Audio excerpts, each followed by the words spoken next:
মাইলস্টোনে ভয়াবহ বিমান দুর্ঘটনায় নিহতদের রুহের মাগফিরাত কামনা করে গভীর শোক প্রকাশ করেছেন চট্টগ্রাম মহানগর স্বেচ্ছাসেবক দলের সদস্য মোহাম্মদ আব্দুল মান্নান।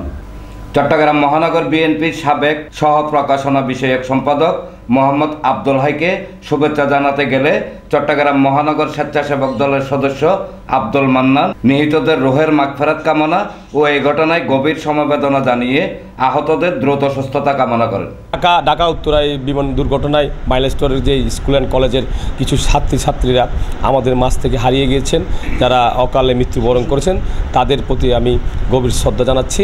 যারা আহত হয়ে মেডিকেলে চিকিৎসা নিচ্ছেন, আমি বলবো আমি স্বেচ্ছাসেবক একজন কর্মী হিসাবে আমরা যার জায়গা থেকে সেবা দেওয়ার জন্য চেষ্টা করব এবং সবার সুস্বাস্থ্য কামনা করছি। ডেস্ক রিপোর্ট, প্রগতি 24 টিভি।